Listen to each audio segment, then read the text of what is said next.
اعوذ باللہ من الشیطان الرجیم بسم اللہ الرحمن الرحیم۔ سورہ نساء کی چند آیتیں پڑھ رہا ہوں۔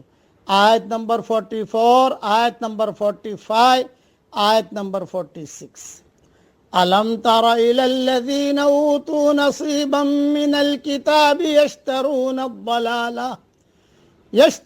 الضلالة ویریدون ان تضلوا السبیل۔ کیا آپ نے ان لوگوں کو نہیں دیکھا جن کو کتاب سے ایک حصہ ملا تھا؟ وہ گمراہی کو خرید رہے ہیں اور چاہتے ہیں کہ تم بھی سیدھے راستے سے بھٹک جاؤ۔ واللہ اعلم بِأَعْدَائِكُمْ، اللہ تمہارے دشمنوں کو خوب جانتا ہے۔ وَكَفَى بِاللَّهِ وَلِيًّا، اور اللہ کافی ہے حمایت کے لیے۔ وَكَفَى بِاللَّهِ نَصِيرًا، اور اللہ کافی ہے مدد کے لیے۔ من الذین ہادوا یحرفون الکلم عن مواضعہ، یہود میں سے ایک گروہ بات کو اس کے ٹھکانے سے ہٹا دیتا ہے۔ وَيَقُولُونَ سَمِعْنَا وَعَصَيْنَا، اور کہتا ہے کہ ہم نے سنا لیکن اسے نہیں مانا۔ وَاسْمَعْ غَيْرَ مُسْمَعٍ وَرَاعِنَا لَيًّا بِأَلْسِنَتِهِمْ وَطَعْنًا فِي الدِّينِ، اور کہتے ہیں کہ سنو اور تمہیں سنوایا نہ جائے، اور اپنی زبان کو موڑ کر کہتے ہیں رائنا، اور دین میں عیب لگانے کے لیے۔ وَلَوْ أَنَّهُمْ قَالُوا سَمِعْنَا وَأَطَعْنَا وَاسْمَعْ وَانظُرْنَا لَكَانَ خَيْرًا لَهُمْ وَأَقْوَمَ، حالانکہ اگر وہ کہتے کہ ہم نے سنا اور ہم نے مان لیا، اور سنو اور ہم پر نظر کرو، تو یہ ان کے حق میں زیادہ بہتر اور درست ہوتا۔ وَلَكِنْ لَعَنَهُمُ اللَّهُ بِكُفْرِهِمْ فَلَا يُؤْمِنُونَ إِلَّا قَلِيلًا، مگر اللہ نے ان کے انکار کی وجہ سے ان پر لعنت کر دی، پس وہ ایمان نہ لائیں گے مگر بہت کم لوگ۔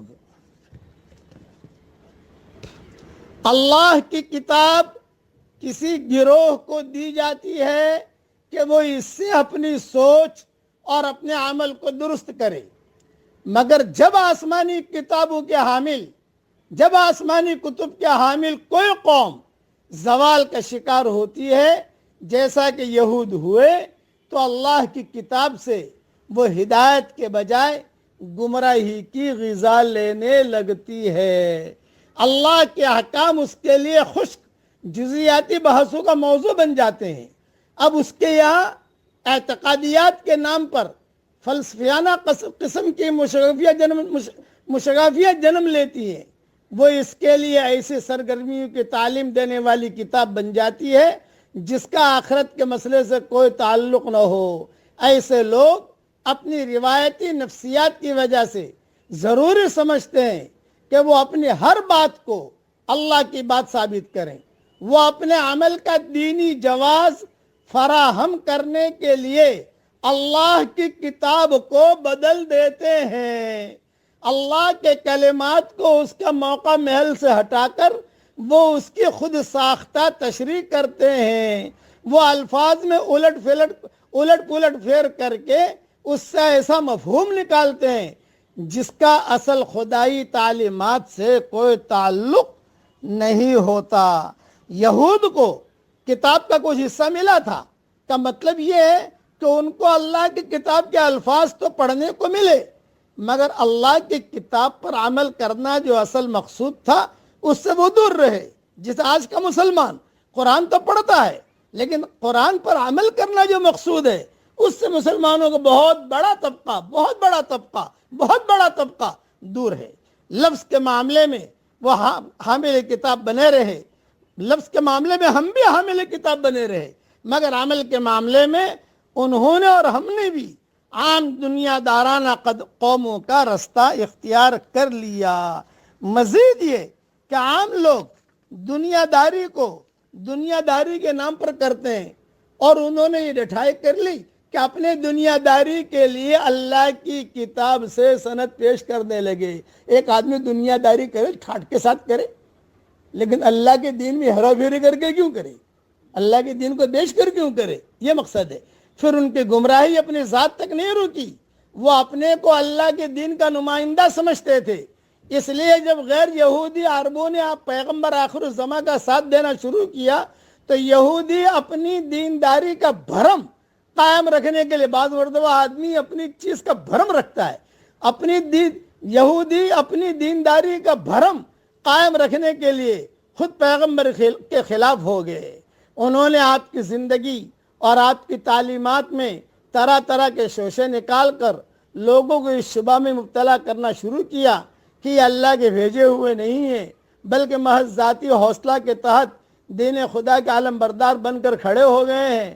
مگر اس معرکے میں اللہ غیر جانبدار نہیں ہے، وہ اپنے دشمنوں کے مقابلے میں اپنے وفاداروں کا ساتھ دے گا اور انہیں کامیاب کر کے رہے گا۔ یعنی ایسی باتیں وہ کرتے رہے، حضور صلی اللہ علیہ وسلم کے خلاف بھڑکاتے رہے۔ لعنت دراصل بے حسی کی آخری صورت ہے۔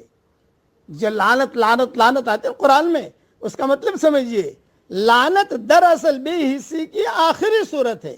آدمی کی بے حسی جب اس نوبت کو پہنچ جائے کہ اس کو حق اور ناحق کی کوئی تمیز نہ رہے تو اسی کو لعنت کہتے ہیں۔ اللہ تعالیٰ قرآن کے الفاظ پڑھنے کی بھی ہم کو توفیق دے اور قرآن کی تعلیمات پر عمل کرنے کی بھی توفیق عطا فرمائے، اور اللہ تعالیٰ لعنتوں سے ہم سب کی پوری پوری حفاظت فرمائے۔ آمین۔ وآخر دعوانا ان الحمدللہ رب العالمین۔